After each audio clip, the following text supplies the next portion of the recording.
How to fix a refrigerator which has a drain hole at the back, which you can see there. That's become blocked, causing the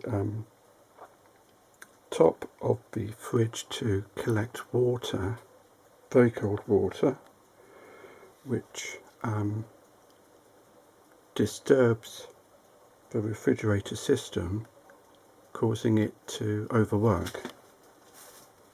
Now, one way to solve this is to have a pencil and push this